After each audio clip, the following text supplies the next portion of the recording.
तो भारत में 23 लाख संत हैं। 23 लाख इस देश में संत हैं। 23 लाख से भी जाती है, 23,80,000 और कुछ 100 में भी होंगे। ये सरकार के आंकड़े हैं। इतने साधु संत हैं, महात्मा हैं और 107 कोटि का भारत है। अगर ये कर लेते तो भारत में इतना भ्रष्टाचार, इतना अनाचार, इतनी व्यसन क्यों होती? तो साधु संत दूसरे को नहीं सुधारते, वो अपनी सेवा कराते। उनको अहंकार इस बात का है कि वो समाज को सुधारना कर रहे हैं, वो कोई समाज को सुधारना नहीं करते।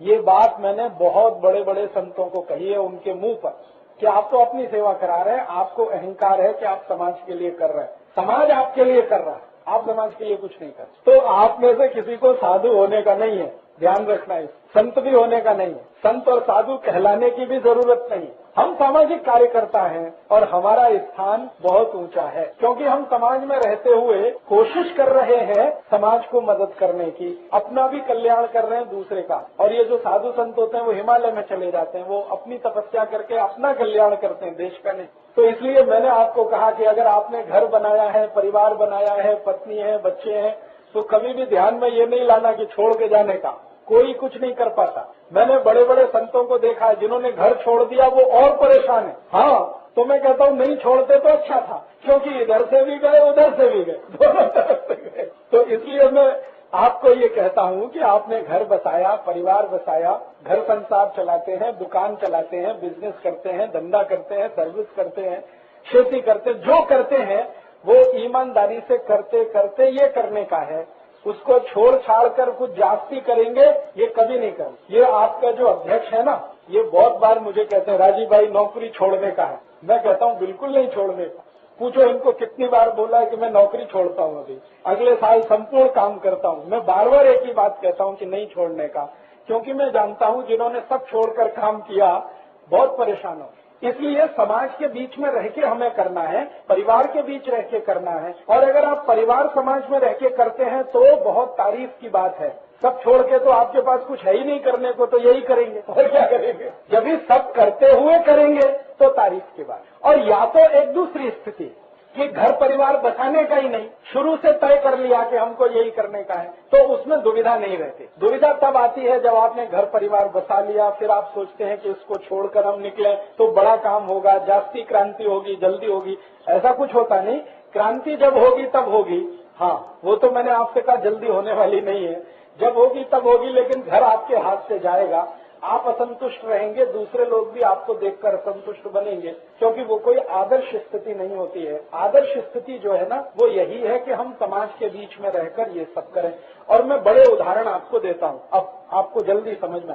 रामचंद्र जी के बारे में सब जानते हैं, भगवान राम के बारे। अगर भगवान राम संन्यास लेते तो क्या नहीं ले सकते थे? ले सकते थे। जब 14 वर्ष का वनवास मिल गया तो कह देते कि अब तो सन्यासी होना ही अच्छा, लेकिन सन्यास नहीं लिया।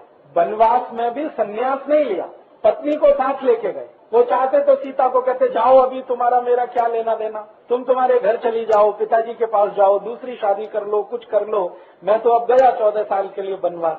ऐसा नहीं कहा। उन्होंने कहा कि मैं वनवास जा रहा हूँ, सन्यासी होने नहीं जा रहा हूँ। वनवास माने राजमहल से दूर रहूंगा, लेकिन समाज के बीच में रहूं। तो जंगल में रहने वाला जो समाज है, जिसको हम आदिवासी कहते हैं, वनवासी कहते हैं, उनके बीच में रहूंगा और उनकी जो समस्याएं हैं उनका समाधान करूं। तो वो निकल गए 14 साल के लिए। और कहाँ रहे? जंगलों में रहे। जंगलों में कहीं भी मिले तो साधु संतों को वंदन किया, प्रणाम किया, लेकिन कभी भी खुद साधु संत होना है ऐसा नहीं तय किया। उनके गुरु थे वशिष्ठ और एक थे विश्वामित्र। दोनों ने बहुत समझाया, मेरे जैसे हो जाओ, माने गुरु हो जाओ। उन्होंने कहा कि आप अपनी जगह रहिए, मैं ऐसे ही रह के कुछ करूंगा। तो उन्होंने क्या किया, गांव गांव घूमे, वन वन गए, 14 साल घूमते रहे देश भर में।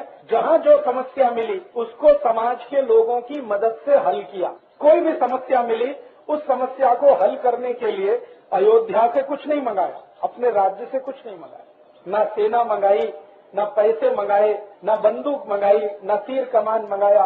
वो मंगाते तो कुछ भी आता। और कहानी तो ये है कि भरत सब कुछ लेके आए थे उनके लिए, तो भरत को वापस कर दिया कि लेके जाओ, ये सेना मुझे नहीं चाहिए, पैसा भी मुझे नहीं चाहिए, ये तुम्हारे राज्य का है, तुम लेके जाओ।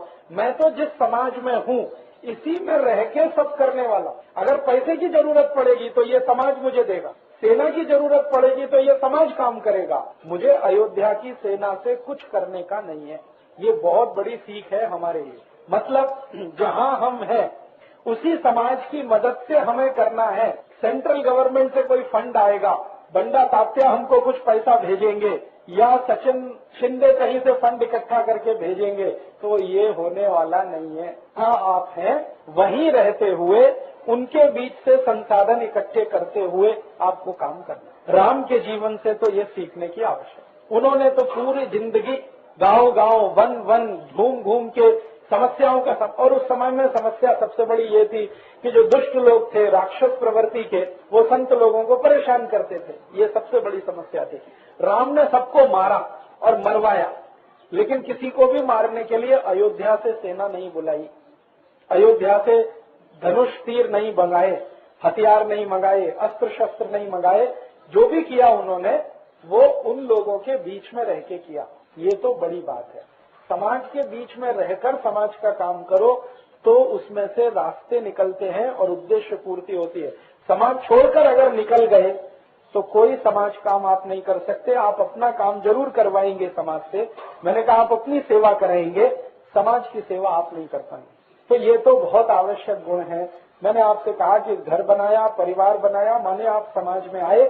अब समाज के साथ रह के ही आपको करना है, उसी में ठीक से नियोजन करना है। भगवान राम चाहते तो सीता को छोड़ के चले जाते और कहते मुझे यही करना है, अब छोड़ो।